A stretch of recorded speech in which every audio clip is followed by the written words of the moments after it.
Oi, gente, tudo bom? Hoje eu vim falar com vocês sobre home office, tá? E é uma coisa que eu acho que a gente sempre tem muita dúvida e tal, porque não necessariamente a gente tem um espaço específico para colocar ele, né?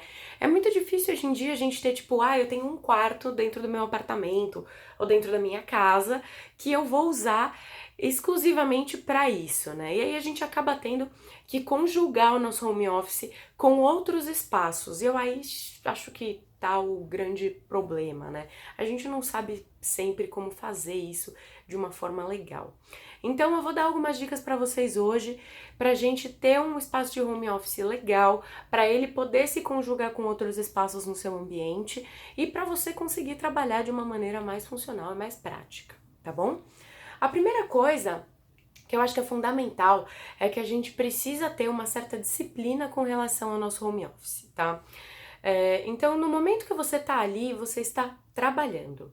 E aí a gente precisa evitar uma série de distrações. Então, a primeira coisa que eu falo pra vocês é: se você mora com alguém, o ideal é você virar para aquela pessoa e falar assim: olha, esse aqui é meu espaço de home office. Quando eu tô sentado aqui, eu estou trabalhando. Consequentemente, você não pode ficar me incomodando o tempo todo, você não pode vir falar comigo o tempo todo, eu não posso conversar, porque eu preciso me concentrar no meu trabalho, tá?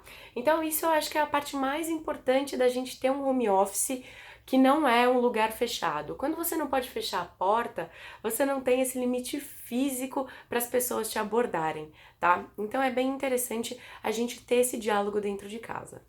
A outra parte da concentração, ela parte muito da gente, né? Então a gente precisa se concentrar, a gente precisa prestar atenção no que a gente está fazendo. Então a primeira coisa que eu sugiro é você estabelecer aquele lugar como um lugar sem distração. Então, evite fazer um home office virado para televisão, ou então virado para um lugar onde muita gente circula, por exemplo, numa cozinha, né? Então coloca ele num espaço onde você também não vai ter tanta interferência como você teria em outros ambientes, como por exemplo, no meio da cozinha, ou então na sala de TV virado para TV, né? E isso é uma coisa que você precisa olhar aí dentro do teu espaço, tá? Você pode colocar o seu home office no teu quarto, se você tiver espaço, ou se você tiver só a sala de TV para colocar, coloca ele virado de costas para a televisão, porque assim você não se distrai enquanto você estiver trabalhando.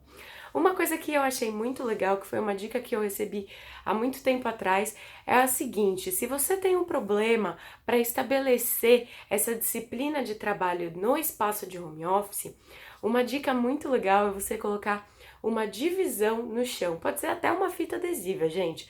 Não é uma coisa muito bonita, mas é uma coisa que ela vai te dar aquela noção do, olha, passei por essa fita aqui, agora é minha hora de trabalhar, tá?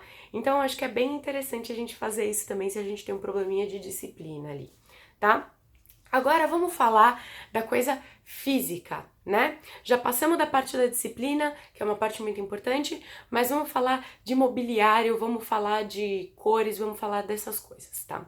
A primeira coisa que eu acho que é muito importante é que quando a gente vai escolher cor pra gente colocar nesses espaços de home office, o ideal é a gente não escolher cores que são estressantes e muito chamativas. Então, eu evitaria cores muito fortes, tonalidades muito fortes de vermelho, amarelo e laranja, tá?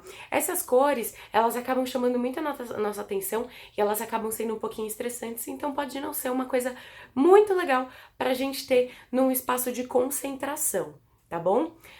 Outra coisa que é muito importante a gente considerar na hora de criar um home office é que o mobiliário nem sempre vai ser do jeito que a gente quer e tudo mais. Então, às vezes é uma boa ideia a gente usar o mobiliário planejado. Quando a gente trabalha com espaços pequenos, o mobiliário planejado ele acaba sendo uma mão na roda porque ele vai ser super funcional para você e ele vai caber direitinho aonde você tem espaço, tá? Então, isso é uma ideia muito legal para a gente usar. Caso você não tenha essa opção, procure focar nas suas necessidades, né, em tudo que você precisa ter nesse espaço antes de fazer as suas compras. Não sai tipo, vou comprar uma escrivaninha e aí depois você vai ver, vou comprar um não sei o quê. Dá uma planejada, se concentra nisso para você criar o melhor espaço que você poderia criar, tá bom? Eu acho que essas são as coisas mais importantes na hora da gente pensar em um home office. Outra coisa que é muito legal a gente se concentrar aí um pouco é na parte de iluminação. Uma área de trabalho, ela normalmente vai precisar de uma quantidade de luz um pouco maior, né? Então, pensa se nesse espaço que você quer instalar o seu home office, você tem pontos de luz, você tem tomadas, né? Porque a gente precisa ligar um computador, colocar uma luminária, alguma coisa assim. Então, foca nisso, se preocupa com essa coisa de ter o ponto de luz para você não ter que ficar puxando um monte de fio com uma extensão e aí ficar com aquele monte de fio espalhado pela casa. É uma coisa super chata, né? Hoje em dia existem opções muito legais para se puxar fio sem ter quebra-quebra, que é o caso da fita elétrica, tá? Você pode puxar uma tomada para essa região do teu home office sem você quebrar a sua parede. Então, se você precisar fazer isso, sempre lembra que existe essa opção, né, que não precisa do quebra-quebra, tá? Se vocês tiverem mais alguma dúvida com relação ao home office, com relação a qualquer coisa de decoração aí na casa de vocês, tá? Vem falar comigo, a gente pode bater um papo e aí eu posso criar um home office pra você, tá? Eu espero que você tenha gostado. Se você gostou, dá um likezinho aqui embaixo, se inscreve no canal que a gente sempre tem novidade pra vocês, tá bom? Beijo, gente. Tchau, tchau.